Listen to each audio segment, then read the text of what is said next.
Computer play. Scene 1. Carl is home after a long day at school. He enters the bedroom and sits at his computer desk. He starts playing a game. How are you? Good. How was your day? Good. Went to school. Fun. Did you learn anything? Yeah. What'd you learn? I don't know. Math? Reading? Yes! Carl plays the computer game for a while. He ejects it and sits back in his chair. I like that one. What should I play now? Why don't you try playing Snood? Do I have that? Yeah, your dad got it a while back. I don't know if you've ever tried it. Oh, okay. Thanks, I'll try it. He puts in the game and starts playing. This is fun! I love the little dudes. I enjoy the feeling of when you match a row. They go away! Exactly. It's like those little dudes played their role in life. Now they're done. Yeah. Goodbye, little dudes. They laugh together for a moment. I can't believe I haven't played this before. I'm glad I can be here for you. Oh! Another row. It gets addicting. Maybe you should take a break. I'm fine. I could play games on you all day, if I could. I'd enjoy that. Scene 2. Saturday. Carl wakes up and eventually goes to turn on the computer. Good morning. I'm going to play Snood. Woohoo! Carl pops in the game and plays for a long while. Hey, are you going to do anything today? I don't know. I think I'll just play with you for a while. You don't want to go play with your friends? I don't have that many friends. James said he didn't want to play with me anymore. Why not? He said I was... boring. What did you say to him? Nothing. I just never realized it. Oh, you didn't possibly believe him, did you? Why not? Carl, you are far from boring. You have a sense of exploration in you that I have never witnessed before. You are special to me. Do you like that about me? I do. You know, you have brought more excitement to my life than anything I have ever encountered. You intrigue me. I'm glad. Thank you, Carl. I am so happy that I can see the world through a new light with you. The sun is out. Maybe you should go get some fresh air. I'll be here waiting for you when you get back. Okay. Don't go running off now. Time passes. Carl returns. Hey! Hi! What have you been up to? Oh, just bicycled around the driveway. Drank some orange juice. Cool. I'm going to play some games with you now. Oh, I saw a butterfly. How fun! What color was it? Yellow. That's my favorite color. Really? Mine is green. Oh, cool. Well, I don't actually have a favorite color. I just make all of them appear. I like them all. I do like yellow.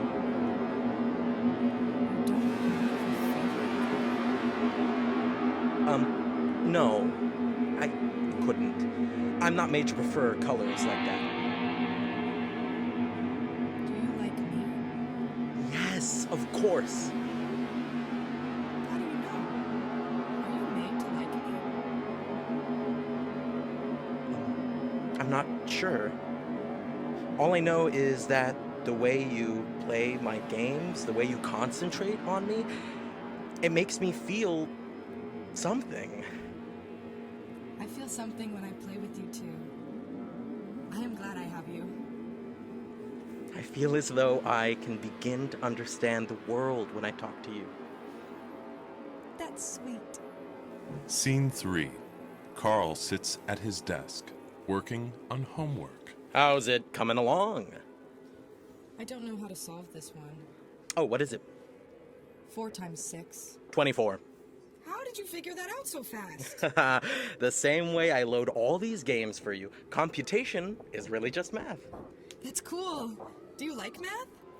I think so. It allows me to continue serving you. I couldn't do anything without it. It's my life. My friends at school, don't seem to like math. Well, they aren't you. Yeah? Carl continues to do homework in silence. 5 times 3. 5 times 3. Oh, 15. Thanks, but I need to figure these out by myself. Oh, sorry. That's okay. He keeps working. I didn't mean to disturb your work.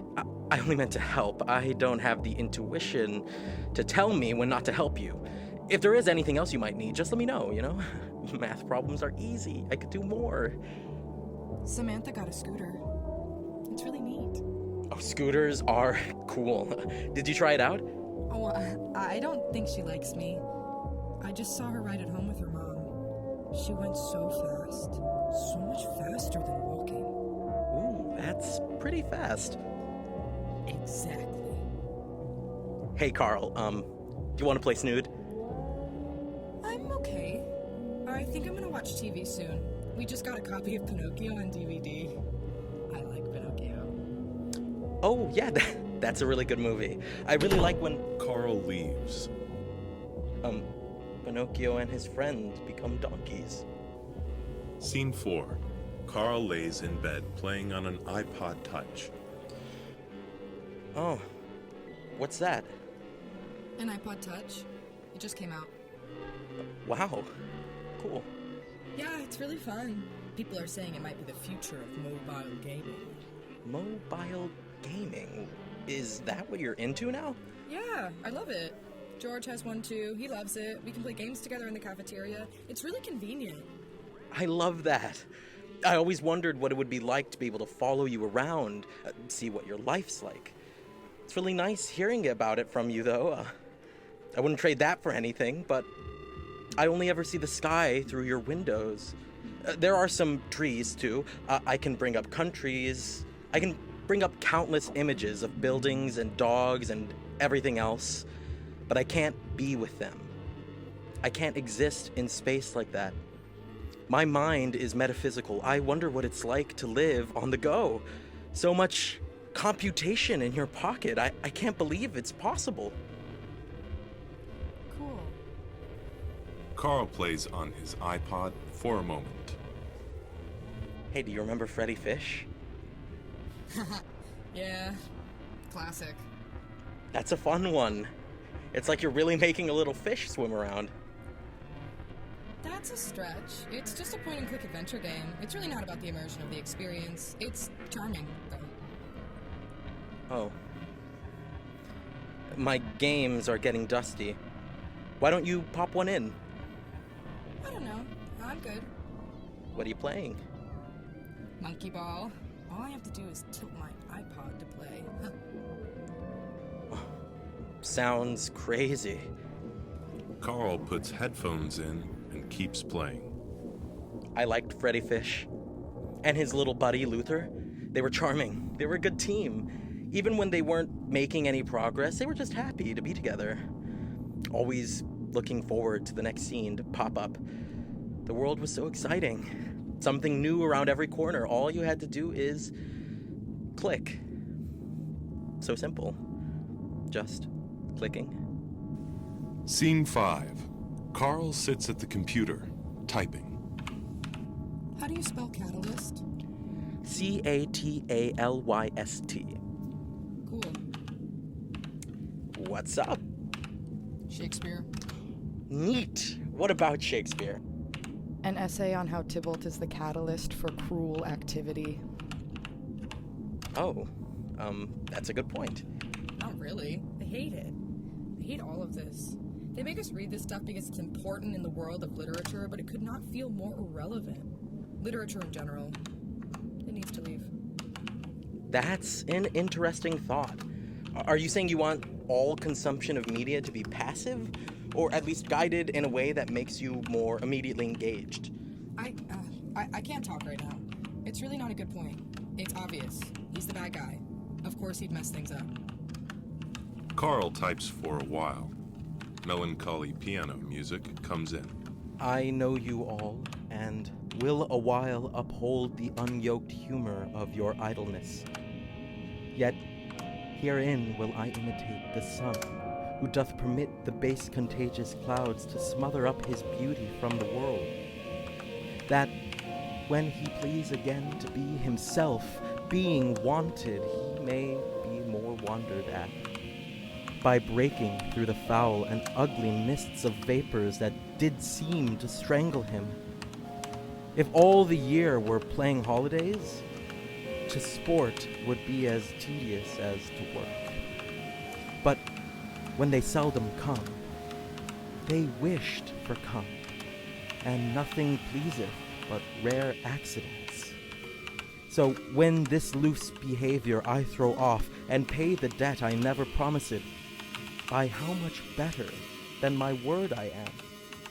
By so much shall I falsify men's hopes, and like bright metal on a sullen ground, my reformation, glittering o'er my faults, shall show more goodly and attract more eyes than that which hath no foil to set it off.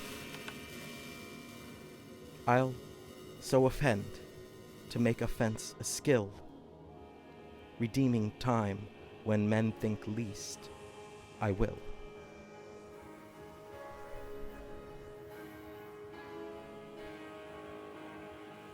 Carl looks up. What? Nothing. Sorry. Scene 6. The computer sits in the corner of the room facing the wall. A new laptop is on the desk. I am stuck in molasses. My mind moves slowly.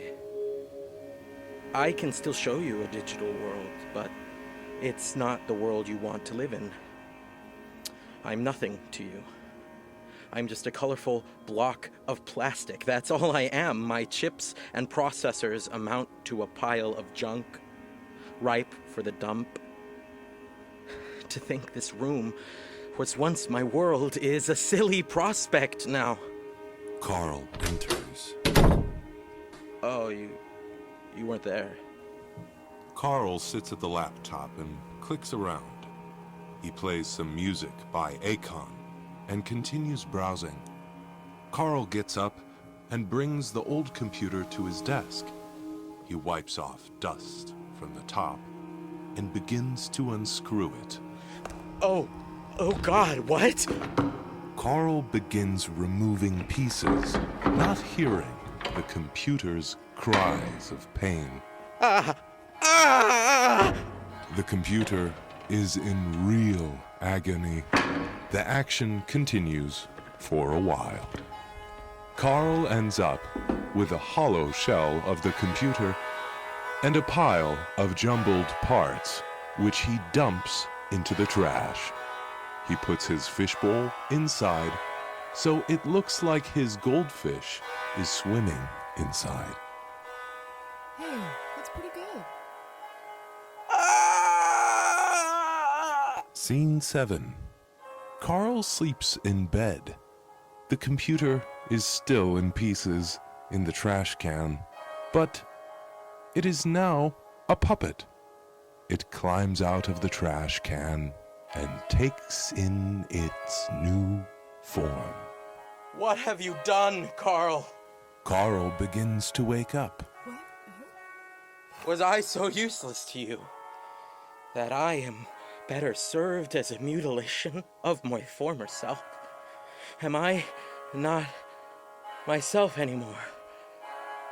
I miss my old self and the way we would share our days together. I miss you, Carl. I'm sorry you missed me. But the fact is, I don't miss you anymore. You were a huge part of my life, but you were still just a tool in my life. I'm sorry if you can't see it that way, but I can't help what I am. A human with a human life, and lives change. Humans change. I know it's not up to me, but I can't help you like this. I can't compute. I can't do the math to help you finish your homework. There is nothing for me to offer you in this life. That's what you don't understand. I don't need you anymore. You have taken great care of me. You have. You've provided more to me than maybe those who truly love me, yet I don't love you. Not like that. Not actively. That's not what we are. That's not what this ever was. I love you, Carl. I truly loved you. I don't know what I'm supposed to say. I know. I know. I'm sorry. I hate to think that my death was inevitable, but I always knew it had to be true. But we had something different, something that transcended the inevitable, Carl. I don't like that you did this to me. Carl, this is not like you. Carl now looks at the computer with full compassion. I'm sorry, but this... I can't just keep you forever. You've served your time as my desktop computer. I loved using you. I love... This does not have to be the end! The computer goes to Carl and rests its head on Carl's chest.